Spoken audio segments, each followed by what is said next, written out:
So the All Blacks recently announced their side and now the Springboks have followed suit. Only limited changes for this Boks side heading into the second test match up against the ABs and what could bring a Freedom Cup back to South Africa. But looking through at the starting side, it will be Oxnard at number 1, Bongio Manambi at 2 and Frans Malherbe as the number 3. Now this is a formidable front row for the Boks. Oxnard, Frans Malherbe, those two, the scrums are normally something that they really pride themselves on. And last game up against the ABs, they didn't really go backwards too often. In fact, quite competitive scrums all throughout the contest. And the locking duo, Eben Etzebeth, moves back into the starting side. He was at 19 in the last game, but now finds himself back in that number 4 jersey, creeping closer and closer to Victor Matfield's all-time Springbok cap record. Number 5, this is where they do find Rua Nokia once again getting another chance. It is great to see him there as he had a very underrated game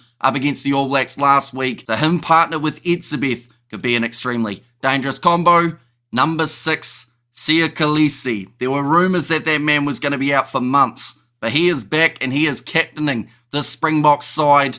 The first initial damage did look pretty bad for his face, but he is able to play and he will be there as the number 6. Number 7, Peter Steftatoi, so he moves from that locking duo back into 7, and then number 8, Jasper Wiese to close out the Springboks 4-pack. In the backline, it is Grant Williams, partnered with Handré Pollard as the 9-10 combination. 2 changes from what we saw last week, where it was Kobus Reinach alongside Sasha Feinberg, Ngome Zulu. But Grant Williams, he's been a super sub. Handré Pollard also making his way off the bench last week. Those two now getting themselves the start. Number 11, this is where we see Cheslin Colby, which does mean that Makazole Mapimpi misses the opportunity to play for the Springboks here. Damien de Allende at number 12 with Jesse Kriel on the outside at 13. Kanan Moody moves on to that right wing side. That is for Cheslin Colby, who has moved to 11.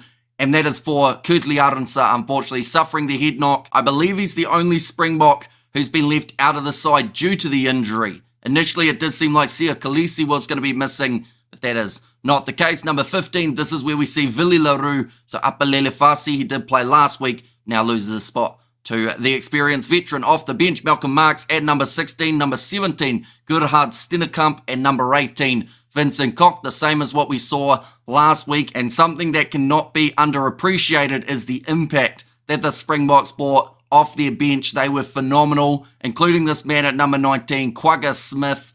Anytime he makes his way onto the field, he brings that real impact. He's actually in the position where you would normally see a replacement lock, but in this case, the Springboks, they have gone with the 5-3, which means more than likely Etzebeth as well as Rua Nokia will be playing a majority of the game, and then worst comes to worst, Peter Steftatoi, he can slot back into their locking duo. Number 20, Elric Lowe, had a great game off the bench last week.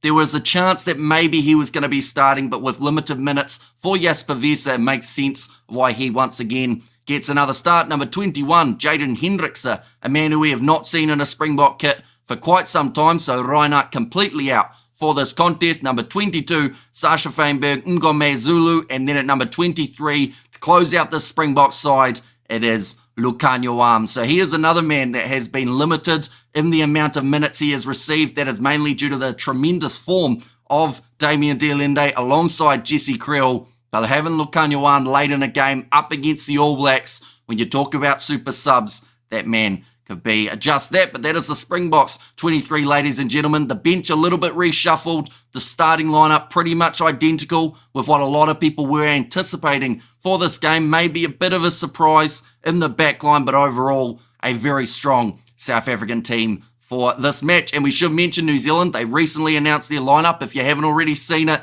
they made some pretty big changes. Would recommend checking out that video as well. But we are going to be doing the live commentary for the match this weekend, which is getting ever so closer.